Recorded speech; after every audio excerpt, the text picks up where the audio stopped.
안녕하십니까. 소금 전문가 박주용 이사입니다. 이번 시간에는 어쩌다 나는 소금 전문가가 되었을까라는 이야기를 좀 해보도록 하겠습니다.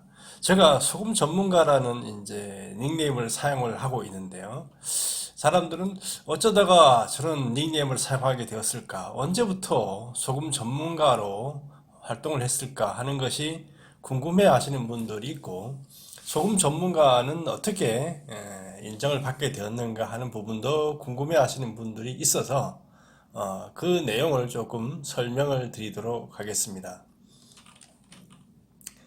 사실 소금 전문가라는 이런 이름은 제가 스스로 붙인 이름이 아닙니다.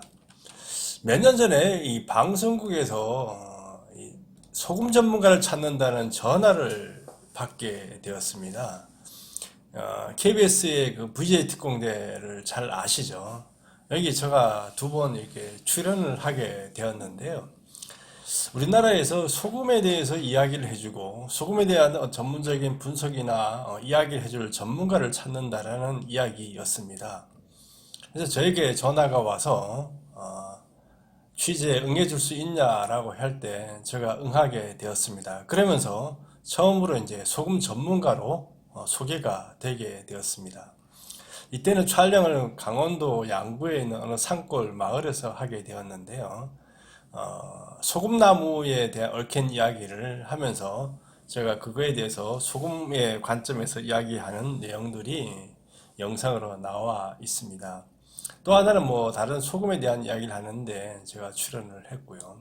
그러면서 이제 제가 소금 전문가라는 이런 타이틀에 대해서 좀 고민을 하기 시작을 했습니다. 그리고 또 몇 년 전에 도로공사에서 소금 전문가를 찾는다는 연락을 받았습니다. 도로공사에서 소금 전문가를 왜 찾을까 의문시 내시는 분들이 있을 수도 있는데요. 도로에는 겨울이 되면은 제설제를 뿌립니다. 염화 칼슘을 뿌리기도 하고 염화 나트륨 소금을 뿌리기도 합니다. 그러다 보니까 이 소금이 도로에 미치는 영향이라든가 주변 생태계에 미치는 영향, 소금을 뿌렸을 때 어떤 농도로 어떻게 뿌려야 되는지, 그리고 소금을 보관을 어떻게 이런 여러 가지 문제에 대해서 전문적인 이야기를 해줄 분이 찾고 있다는 얘기였습니다. 그래서 제가 소금 분야의 전문가로서 몇 차례에 걸쳐서 도로공사에서 자문 활동을 해준 적이 있습니다. 그러면서 여기에서도 제가 소금 전문가라는 개념으로 참석을 했습니다.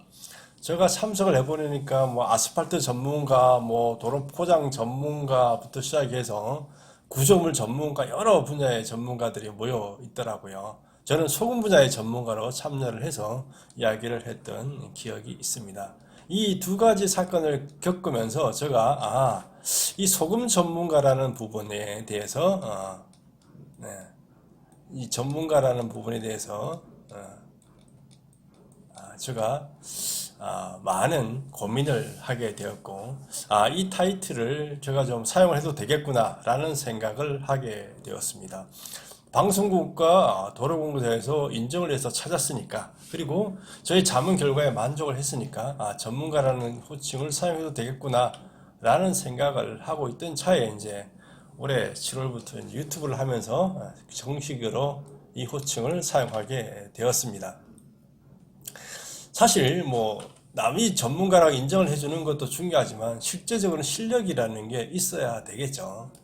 저는 2002년부터 이 소금이라는 것에 미쳐가지고 소금을 어떻게 하면 잘 만들까, 좋은 소금을 만들까, 효율적으로 만들까를 가지고 연구를 했습니다. 그래서 이런 국가기관 한국해양과학기술원과 이런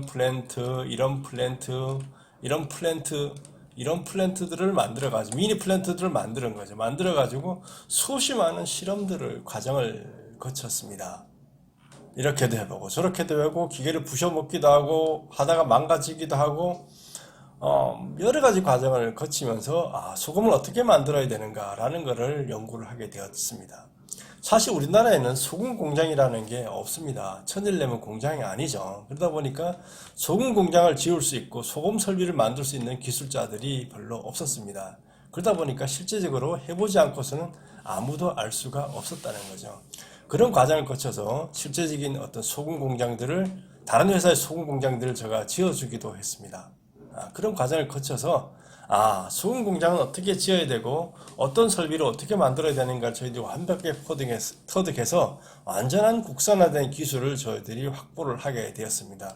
이런 과정을 거치는 과정 속에서 수십억 원의 자금이 들어갔고 소문 실패를 반복을 하면서 소금에 대한 귀중한 자료들을 축적을 할 수가 있게 되었고 많은 사람들이 이제 전문가로 탄생을 하게 되었던 것입니다. 저희 소금 공장은 이 강원도 고성 바닷가에 이렇게 자리 잡고 있습니다. 이렇게 있죠. 지금도 여러 가지 연구들을 진행하고 있고 관련 특허 기술들도 많이 보유하고 있습니다. 이렇게 지금까지 어디에도 없는 이렇게 눈처럼 소금이 만들어지는 이 눈소금 공장이 만들어지게 됐죠. 어떻게 하면 보다 깨끗한 소금, 미네랄이 풍부한 소금, 맛있는 소금 만들까라는 연구의 결과가 탄생한 겁니다. 그래서 아까 말씀드린 대로 VJ 특공대 출연, YTN 사이언스에 출연, 제가 얼마 전에 MBC 저녁 뉴스에 이렇게 좀 출연을 했습니다. 발명 문화상을 받기도 하고 책을 출판하기도 하고 상을 받기도 하고 이런 과정을 거치면서 제가 나름대로 전문성이 있구나라는 걸 인정을 받게 되었습니다. 그리고 지금도 저희 공장에는 많은 분들이 견학을 옵니다. 견학 오면 제가 이제 소금에 대해서 공장에 대해서 소금 효능에 대해서 이렇게 설명을 합니다.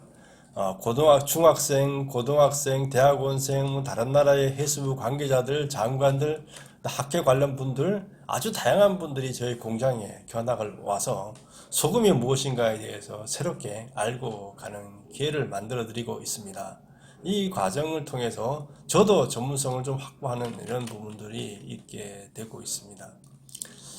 저희 역사 2002년도 저희 회사 역사를 좀 간략하게 쭉 써놨는데요. 이거는 아직 극히 일부고 소금 제조 과정, 연구 개발 과정만 써도 책이 몇 권이 나올 정도로 지난한 과정이었습니다. 국가기관하고만 연구만 5차례를 했고요. 대학교하고 연구도 하고, 저희들 자체 연구도 하고, 그래서 특허를 출원한 특허가 한 20개 정도 되는 것 같아요. 다 등록이 됐지만은 자금이 딸려가지고 중간에 등록 유지를 못해서 포기한 것도 한 10건 정도 됩니다. 그래서 하여튼 소금에 관한 다양한 기술들이 저희들이 축적을 해서 가지고 있고, 지금은 아주 여러 곳에도 판매가 되고 있고, 단순한 식용소금이 아니라 약적인 효능을 갖고 있는 소금으로 많은 사람들에게 인정을 받고 있습니다. 그게 저에게는 상당한 보람으로 여겨지고 있습니다. 한 분야의 전문가는 사실 그냥 만들어지지 않습니다. 지금도 저한테 소금에 대해서 물어보는 전화가 하루에 여러 통이 걸려옵니다.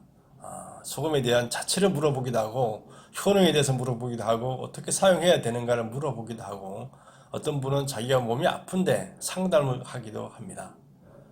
그러면서 저는 나름대로 많은 지식을 이렇게 그분들 통해서 터득해 가고 있죠. 그래서 오늘도 많이 배우고 있습니다. 하루하루 배우는 과정이라고 할 수가 있습니다. 사실 한 분야의 전문가는 그냥 만들어지지가 않죠. 특히 소금처럼 대중교의 관심과 떨어진 분야는 더욱 그렇습니다. 저는 오늘에 만족하지 않고 더욱 열심히 노력해서 더 훌륭한, 더 많이 아는, 더 정확하게 아는 전문가가 되기 위해 노력하겠습니다. 좋은 수금으로 건강해지는 사람이 많은 세상을 응원합니다. 감사합니다.